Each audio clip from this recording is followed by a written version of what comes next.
Again, let me echo Augie's sentiments of thanks for everyone making the trip to D.C. so that we can launch this with the real human infrastructure that makes things happen in our heritage areas across the country. And I know many of you made a major effort to be here today, and we're very thankful for that. It is my pleasure to announce that today we will kick off a National Heritage Area Caucus in the United States House of Representatives. I will co-chair that with my colleague, Charlie Dent from Pennsylvania 15. It is a bipartisan coalition. He a Republican, myself a Democrat, all of us believing in the strength and the vitality and the importance of our national heritage areas. They make things happen out there. I have the good fortune of representing both the Erie Canalway and Hudson River Valley heritage areas, and they have been very powerful in our region, and we appreciate that.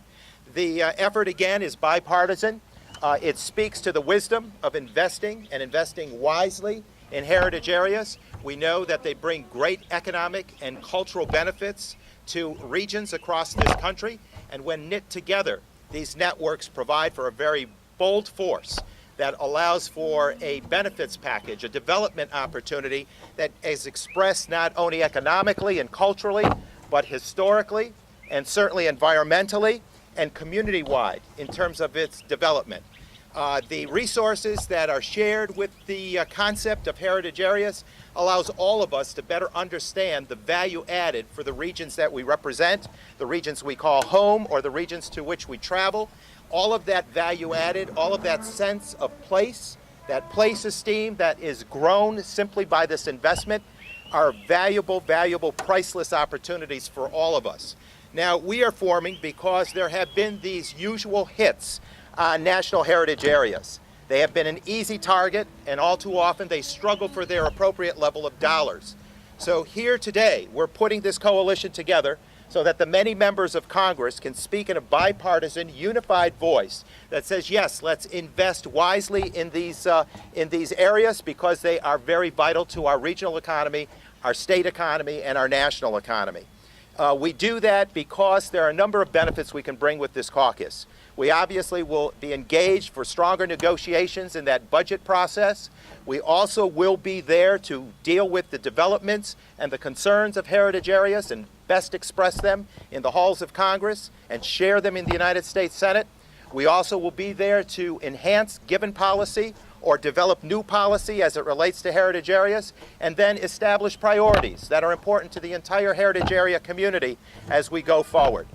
A council that measures the success of these groups, the United States Cultural and Heritage, Historic, Tourism, Marketing Council, and the United States Department of Commerce have projected that the favorable impact of these areas is some $192 billion annually.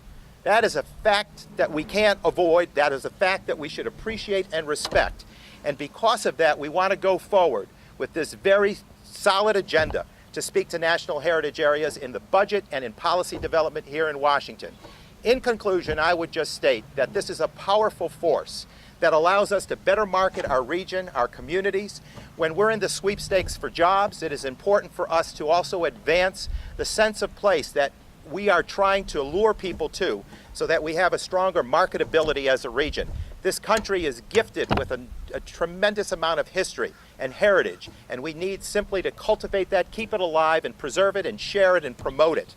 And this whole concept is one that I truly endorse. I wrote the state heritage corridor legislation when I was a legislator in New York. We're very proud of the work that's been done by so many groups to advance that situation. And also, as we look at the budget situation as we speak, that usual target is at work again. We want to make certain at least that the 2010 level is reached in this 2011 budget negotiations, which found us dropping several millions of dollars worth. 49 heritage areas across the country are impacted by that kind of decision. 22 are impacted severely because they're zeroed out. So we want to make certain that we're a voice, a strong voice, a united voice, a bipartisan voice, and one that is full with the message of heritage and history and culture that comes to our heritage areas. With that being said, I'm proud to introduce my co-chair, who is going to help us with this effort. We're going to share the duties here in a bipartisan way. Representative Charlie Dent, Pennsylvania 15.